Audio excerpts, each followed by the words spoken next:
আসসালামু আলাইকুম এভরিওয়ান। আজকে দেখাবো আপনারা বাইন্যান্স থেকে কিভাবে ডলার কিনবেন এবং পে আইডির মাধ্যমে ডলার সেন্ড করবেন। ঠিক আছে, যারা ডলার কিনতে চান বিশ্বস্তভাবে নিরাপদভাবে আমাদের সাথে টেলিগ্রাম হোয়াটসঅ্যাপে যোগাযোগ করবেন।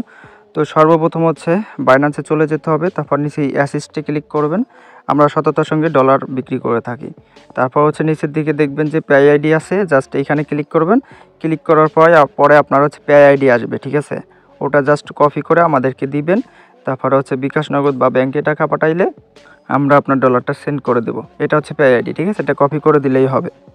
তো এটা কপি করে নেওয়ার পরে আমি এখন যাকে ডলার দেবো সে তার পে আইডি দিয়েছে। ঠিক আছে, তো আমাদের ডলারটা ফান্ডিংয়ে আছে, স্পটেও ডলার আছে। তো ফান্ডিং থেকে আপনারা স্পটে ট্রান্সফার করে যদি নিতে চান এখানে ক্লিক করবেন। ঠিক আছে, এখানে ক্লিক করার পরে এখানে ম্যাক্সে ক্লিক করবেন।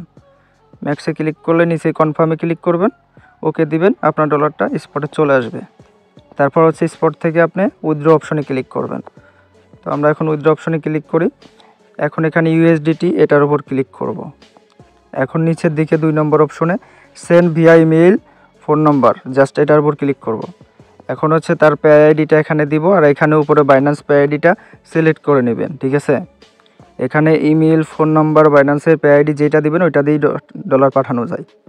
তো আমরা পে আইডিটা সিলেক্ট করব, যেহেতু পে আইডি দিয়েছে উনি, ওনার পে আইডিটা এখানে পেস্ট করে দিব। তারপর কত ডলার নিবে উনি সেটা এখানে লিখে দিব। ঠিক আছে, তারপর এখানে রেফারেন্স কিছু লিখলে লিখব, না লিখলে সেন্ডে ক্লিক করলে তার অ্যাকাউন্টে ডলার চলে যাবে। ঠিক আছে, এভাবে বাইন্যান্সের পে আইডির মাধ্যমে ডলার সেন্ড করতে হয়। তো যারা ডলার কিনতে চান, বিশ্বস্ত ট্রাস্টেড কাউকে পাচ্ছেন না, তারা এই ভিডিওর নিচে কমেন্ট করবেন এবং টেলিগ্রাম হোয়াটসঅ্যাপে যোগাযোগ করে হনেস্টলি সততার সঙ্গে আমাদের থেকে সার্ভিস নিতে পারবেন। আমাদের টেলিগ্রাম গ্রুপে রিভিউ দেখে নেবেন, যদি ভালো লাগে তারপর নেবেন। ঠিক আছে, কারণ অনলাইনে প্রতারক ভরা। আজকের মতো এই পর্যন্ত। ভিডিওটা ভালো লাগলে চ্যানেলটি সাবস্ক্রাইব করবেন, মূল্যবান মতামত কমেন্ট করবেন। সবাই ভালো থাকবেন, সুস্থ থাকবেন। আল্লাহ হাফেজ।